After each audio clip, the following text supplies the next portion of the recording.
You spend years learning how to sketch, stitch, and create killer collections. But you know what? There is a lot more to the fashion industry than what they teach you at fashion schools. Today we are going to talk about things fashion school didn't prepare you for. And trust me, they are game changers. So buckle up because you are going to get a crash course in the real fashion world. Those who don't know me, my name is Siddhi Mapsenkar. I'm co-founder of fashion label Mapsenkar and founder of digital fashion learning platform called Seft, where you can learn fashion online. Let's get back to your topic. The most important thing is networking. You might be a design genius, but the real magic happens when you know the right people. You have the talent and you have the right people to spread your talent. I mean, fashion school teaches you how to sketch croquis, but they don't tell you how to strike up a conversation at a networking event or a fashion party, which is very important. And trust me, that's where some of the best opportunities happen. Take for example, Virgil Abloh. He didn't start as a designer. He was Kanye West's creative director. He built a network of influencers and creators before launching his own collection of white. That's how he got his foot in the door. So my advice is attend as many events as you can, DM people on Instagram, build real authentic relationships. Your network is your net worth. I know you've heard that many a times, but this is something I truly swear by. Next is, how do you market yourself? Let's talk about you as a brand. Fashion school focus on your portfolio, but the industry wants to know the real you. Are you just another designer or do you have your own personal brand? For example, look at someone like Anamika Khanna. She's built her brand by blending traditional Indian craftsmanship with modern aesthetics. Her distinct personal style and innovative designs have helped her stand out not just in India but globally. That's the power of personal branding. So here's a fun challenge. Create your designer Instagram right now. Doesn't matter, it did not be perfect. Show off your project, show off your process, your inspiration, and connect with right people. Think of it like your digital portfolio, but just so cooler. Business side of fashion. Okay, this one is big.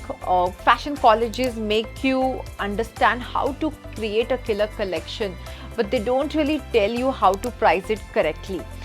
You have to create a budget for your new collection, and if you don't know the nuances of it, it gets really cumbersome. So make sure that you understand this process of costing things rightly and having the right margins and markups so that the sale of your fashion collection is effortless. So there are many brilliant Indian designers who quickly launch their label but then struggle with pricing, budgets, and how to scale their brand.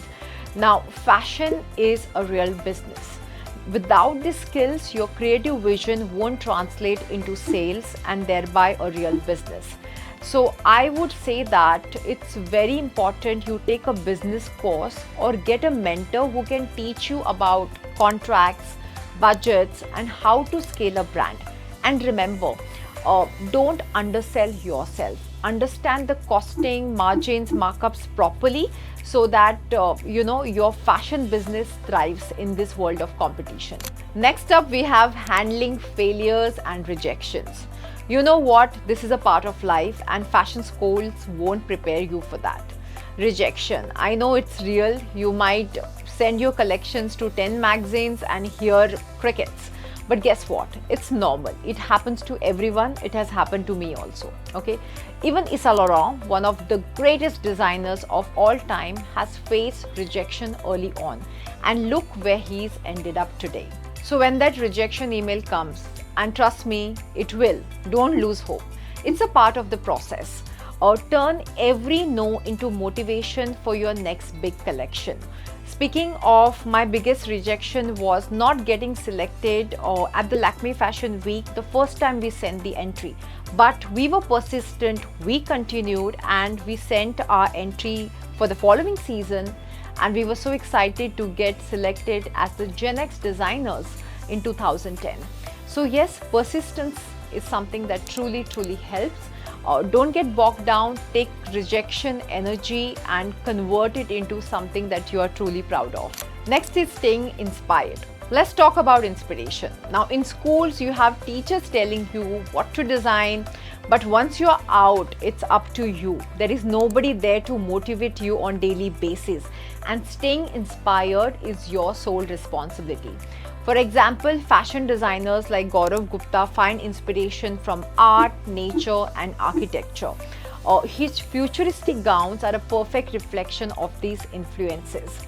When it comes to our brand Mapsenkers, my sister and I get highly influenced by architecture. That's something we truly love, and a lot of our collection have been inspired with those inspirations. So here's a fun challenge. Look around right now, find something, could be anything, and imagine how it could inspire your next collection.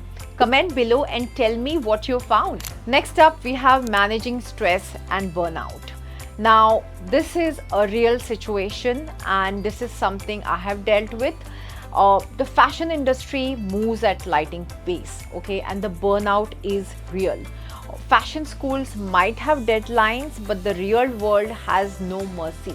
You cannot alter a deadline, and there are high stakes involved. For example, young designers like Suket Dher have opened up about the pressure of running a label and managing expectation.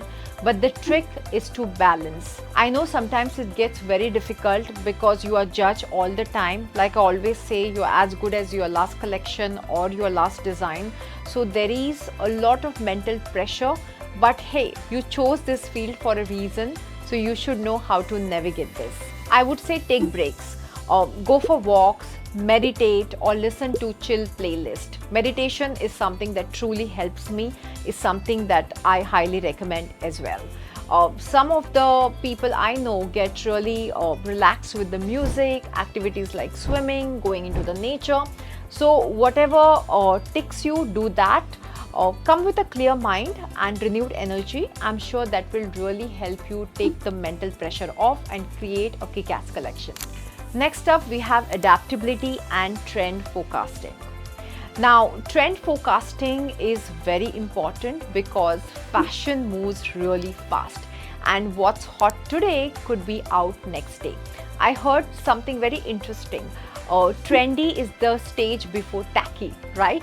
Yes, that's something we all experience. Fashion school will teach you basics, but staying relevant is all about adaptation, learning new skills, and continuously reinventing yourself. Remember the sudden rise of sustainable fashion? Designers like Rahul Mishra adapted quickly and made a mark in eco-conscious movement. So if you want to survive in this ever-changing industry, stay ahead of trends. And hey, what do you think will be the next big trend? I would like to know. Please comment below. So there you have it. Fashion schools teach you skills, but the real learning starts after you graduate. From networking and business skills to handling rejection, there is so much more in this world. And if you are ready to take on the fashion industry, now you know what it takes. If you've enjoyed this video, don't forget to like, subscribe and hit that bell icon so you never miss my tips and tricks on surviving in this world of fashion. I thoroughly enjoyed making this video. If you have enjoyed watching this, please comment below. And yes, I look forward to see you in my next video. Until then, this is Siddhi Mapsenkar signing off. Lots of love. God bless.